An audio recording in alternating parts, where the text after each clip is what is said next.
welcome to PezKnits episode 7. My name is Presley, and this is my little monthly update that I do on a monthly basis to show you what I've been working on in terms of like knitting and crafting.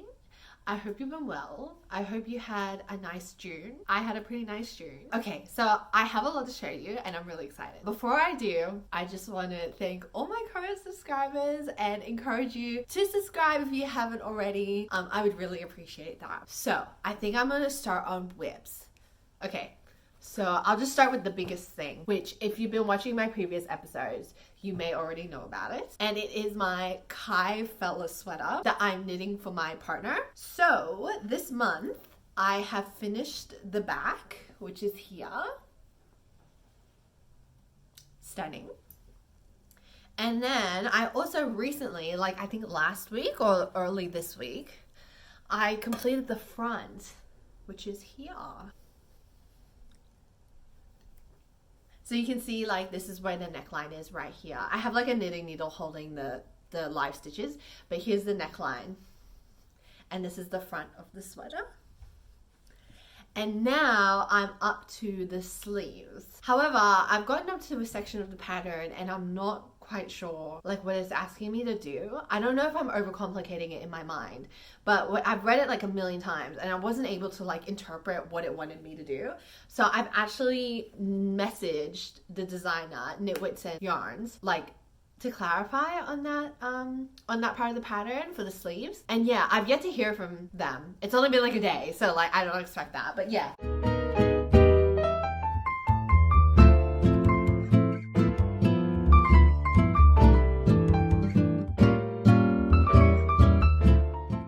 Working on this literally this whole week I've been working on it. So sorry, not this whole week, this whole month I've been working on it. So it's like a nice break. I have to wait until I get the answer before I start again. So it's gonna it's been a nice break. I haven't worked on that since I asked the question. So yes, I have the sleeve here. Here is the first sleeve. So it's knitted flat, and at the end I would have to sew it to make like the cuff. To make the cuff.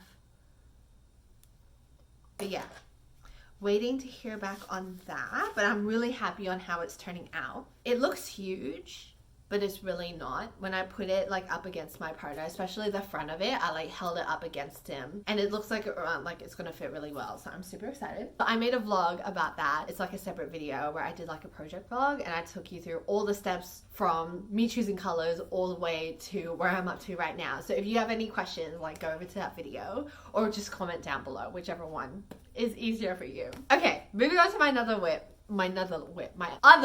are these socks. I'm pretty sure I showed you these last month. I really haven't made that much progress. So here's the finished one.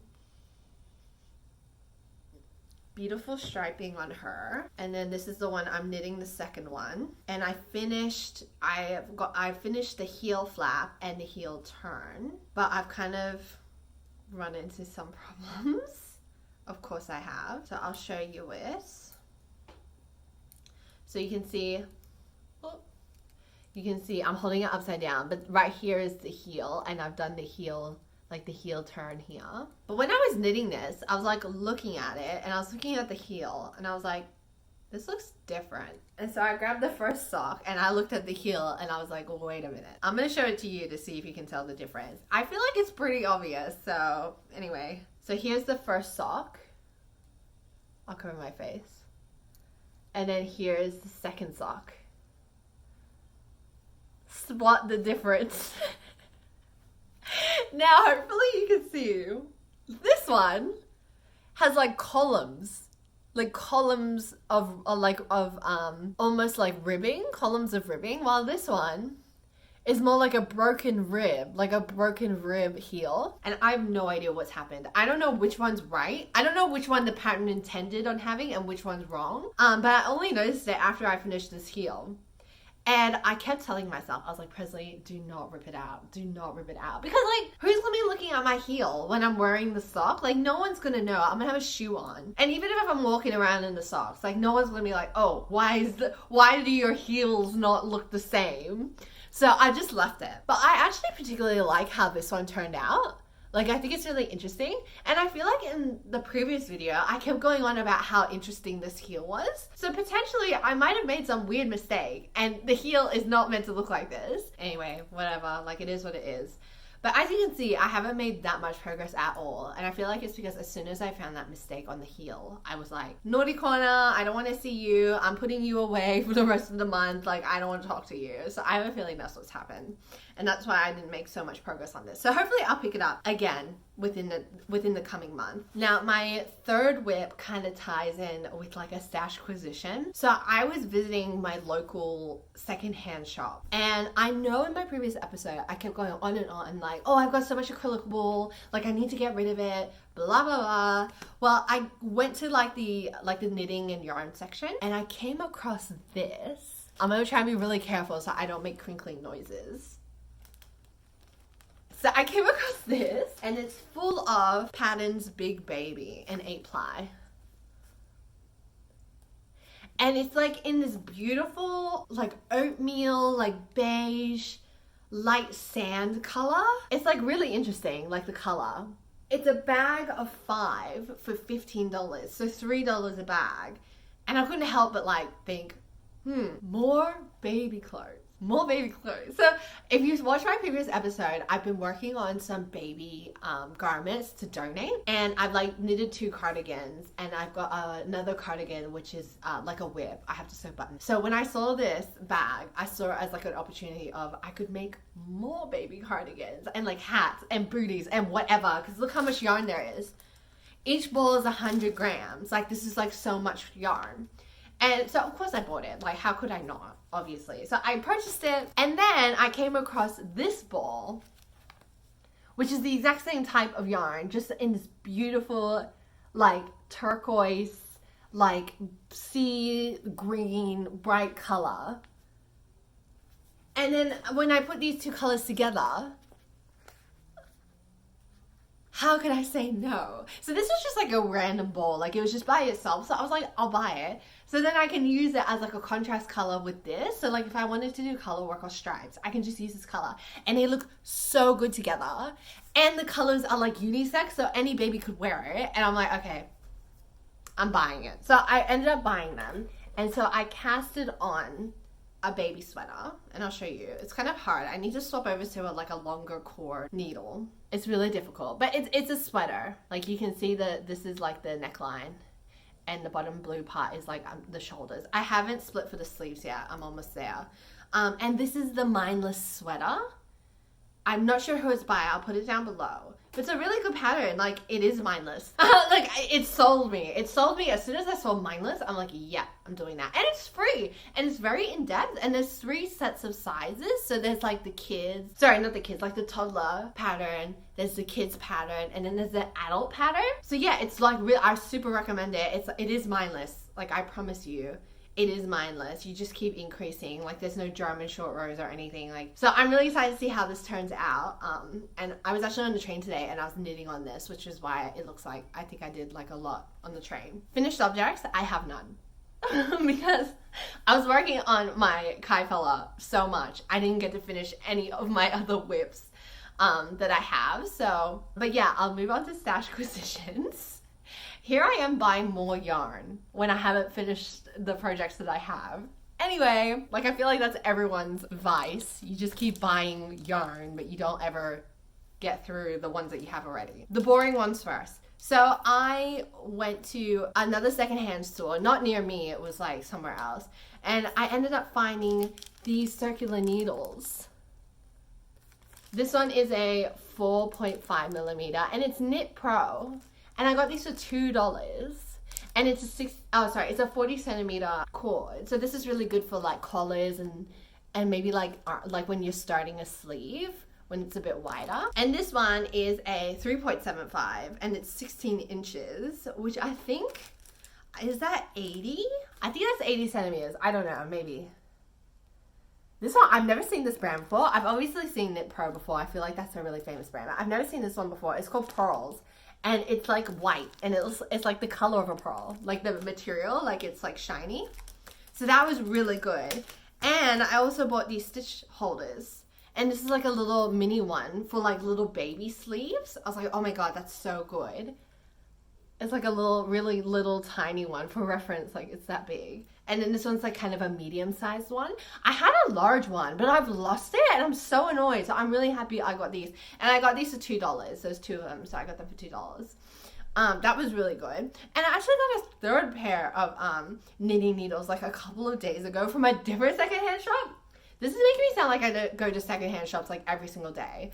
Maybe I do. But anyway, yeah. And they were a 4mm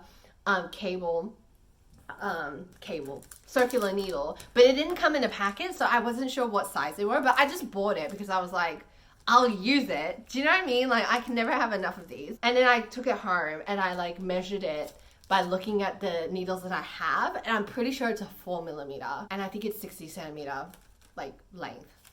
So yeah, what a steal. And I got those for $1. It was like such a steal. I got so many knitting needles and I actually didn't have these sizes. So I'm really happy with that. So that's the boring one. This is the exciting one. So yesterday I went to the craft and quilt fair, and I took my mum with me and it was so fun. I took lots of footage for you guys and I ended up buying a couple of things. But first I'll show you all of like the footage that I took while I was there.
Okay, I hope you enjoyed that.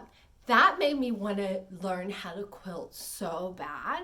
Like, the quilts were absolutely beautiful. Like, I have an obsession with quilts. I don't own one, but I absolutely love the idea of quilting. And I really want to learn. I've watched a couple of YouTube videos, but I know it's like a really in-depth, like it's complicated.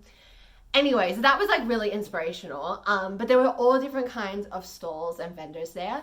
There was like paper craft, there was obviously like sewing and quilting, there was embroidery, fiber crafts, like spinning. The Knitters Guild was there and I went and visited. I'm a member. I said hello. No one knows me by name, like, but I was like, I'm part of the guild. They're like, oh, hello. And one of the ladies there who was like such an angel, she taught me how to crochet a granny square, which I've never done before in my life. And she was so patient. And I was like to her, you are such a saint. Like, I was like to her, I'm trying to imagine myself teaching someone how to knit, and I would not be half as patient as you are right now with me. So thank you to that woman. I didn't even get her name. It was honestly so frantic. There were so many people. But yeah, that was really interesting. And then I went home after the fact and I was trying to do it by myself. It didn't end well, but practice is perfect. Maybe that's a new craft that I should start learning. Anyway, okay, let me get to the big one. So I came across a hand-dyed yarn stall, and there was only 2, and I was like, okay, like I thought there was gonna be more, but there wasn't, which is fine. It's honestly good because I was like, I didn't want, like, because I'm so easily overwhelmed if there's so many like varieties, different people like selling different things. Like I'll get overwhelmed. So I ended up at this lady's store, and her store was called, her brand is called Chardyglen Designs, and I'd never heard of her before. Which is surprising because I feel like I'm pretty familiar with lots of like hand dyers like around New South Wales. But then I found out she's actually from Queensland, and I was like, okay, well that makes sense. And she had all of these beautiful yarns on display, and she had these swatches and embroidery hoops. I wish I took a picture. It looks so good. I was like, what a cute idea, so that you're able to see how the colorway knits up. I was like, that's genius. Anyway, she was so lovely, and I ended up impulse buying a sweater's quantity of DK yarn. So let me show you. A sweater's quantity of DK yarn. So this is 4 skeins. Let me show you up close. Stunning. So this is called, the colorway is called Some Like It Hot, which I love that. That's like so cute. I love colorway names that are like cute like that. And this is an 8-ply DK. It's 100 grams. And it's 80% merino and 20% nylon. And the reason why I bought this is because I bought the ranunculus pattern like probably over a year ago now. And I just like, when I bought it, I intended to knit a lace weight version of it. Because I saw like lots of the project pages, they had knit like with mohair and like a string of lace or something. And it looked like really delicate and pretty. And I was like, oh, that's beautiful. But every time I've tried to cast it on, it doesn't work for me. Like my needles were wrong, or like it's just like really hard for me to knit in a lace weight or something. Like I just always have problems. And I was like, oh, if only I had like an 8-ply, like to do like a bigger, like a thicker version of it. I think that's what I need to stick to. And so I haven't had an opportunity to like pick something up to cast it on with. So I bought this. And I think it would look, if you're familiar with ranunculus, I feel like most people are, because it is so popular on Ravelry. Like it's always in the top 10. Like ever since I've been on Ravelry, it's been on there. But if you're not familiar, I'll probably put a picture of it here. I think this would look beautiful in a red. And I've always had a vision of knitting a red sweater. Like in my, like that's so iconic. Like a bright red sweater like this, like chili pepper red. So that's exciting. But I probably won't cast that on until I finish my Kai Fella sweater. I don't know, like having 2 sweaters casted on at the same time seems a bit crazy to me. So I'll probably hold off until I finish my Kai Fella sweater. So yeah. So exciting. As soon as I bought it, I was like shell shocked. I was like, I can't believe I just did that. I've never bought like a sweater's quantity of hand dyed yarn in my life. I've never done that. So that was like crazy. I was like, is this my birthday present? Probably. But the lady was super nice, and I was telling her I was going to knit a ranunculus. She was like, oh, that's so popular. Of course, like as soon as I showed her the picture, she was like, oh my God, I've seen that a million times. I was like, yeah, it's really popular. But yeah, I'm super excited. I'm so excited to cast that on. Okay, I think that's everything. Yes, it is. Okay, I'll leave it there. I hope you've been well and that you have spent your month doing everything that you love. I'll make sure to come back next month to show you what I've finished. Maybe I'll be able to show you something finished next month. I don't know. Don't hold your breath. And yeah, I'll see you then. Okay, bye.